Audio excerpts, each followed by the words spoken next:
Mr. President, what's your level of confidence that this deal will hold? I'm confident. Thank you. Brooks credit for this, Mr. President, you or Trump? Is that a joke? Oh, thank you.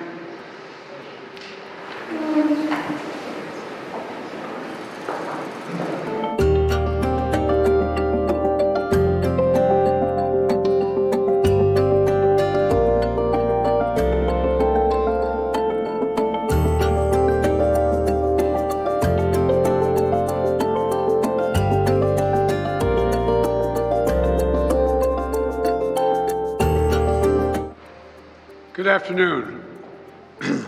It's a very good afternoon because at long last I can announce a ceasefire and a hostage deal has been reached between Israel and Hamas. For more than 15 months of conflict that began with Hezbollah's brutal massacre on October the 7th, more than 15 months of terror for the hostages, their families, the Israeli people, more than 15 months of suffering by the innocent people of Gaza. Fighting in Gaza will stop, and soon the hostages will return home to their families. The elements of this deal were what I laid out in detail this past May, which was embraced by countries around the world and endorsed overwhelmingly by the UN Security Council. The deal is structured in 3 phases. Phase 1 will last 6 weeks. It includes a full and complete ceasefire, withdrawal of Israeli forces from all the populated areas of Gaza, and the release of a number of hostages held by Hamas, including women and elderly and the wounded. And I'm proud to say Americans will be part of that hostage release in Phase 1 as well. And the Vice President and I cannot wait to welcome them home.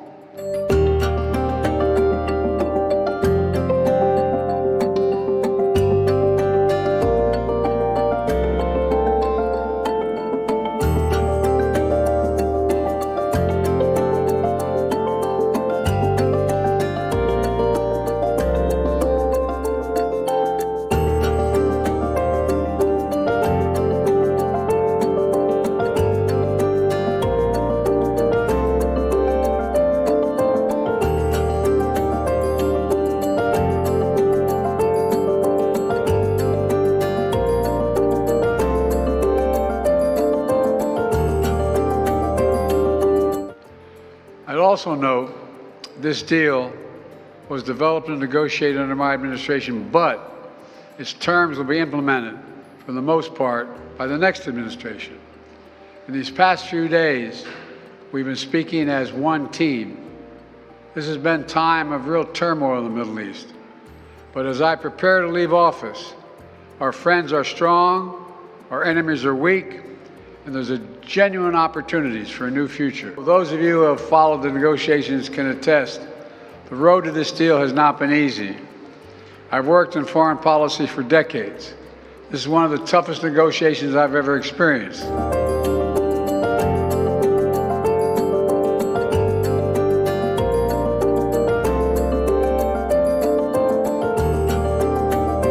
When it comes to the involvement of President-elect Trump's team, it has been absolutely critical in getting this deal over the line. And it's been critical because, obviously, as I stand here today, this administration's term in office will expire in 5 days. And one of the things that we have always said about this deal is that when you get from stage 1 to stage 2, that the United States, Egypt, and Qatar are the guarantors of this deal.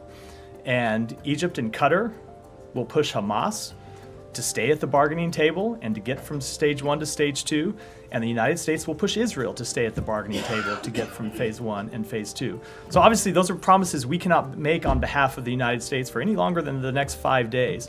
And so it's critical that all of the parties to the agreement and the other mediators see that when the United States is in the room making commitments, those are lasting commitments that extend beyond this administration into the next one.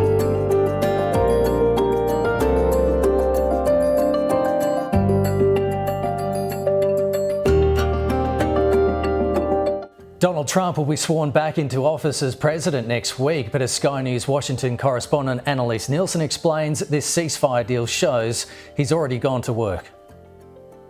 The Biden administration has worked for over 400 days to negotiate a diplomatic solution to the hostage crisis in Gaza. But it's clear at this moment in time, while they have laid the diplomatic groundwork, it's the imminent return of Donald Trump that's seen this historic ceasefire deal come to a head.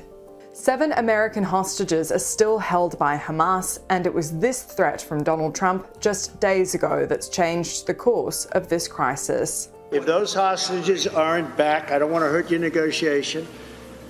If they're not back by the time I get into office, all hell will break out in the Middle East. And it will not be good for Hamas, and it will not be good, frankly, for anyone. All hell will break out. As news broke of the ceasefire deal, Donald Trump posted to Truth Social, "We have a deal for the hostages in the Middle East. They will be released shortly. Thank you."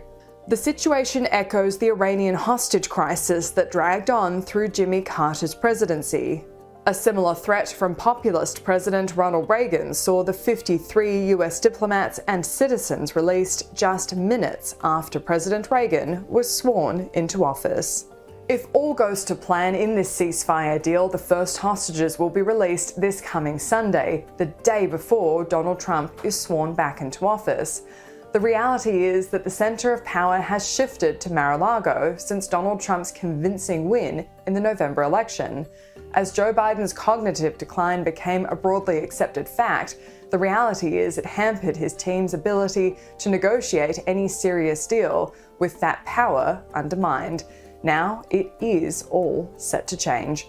Annalise Nielsen, Sky News in Washington, D.C.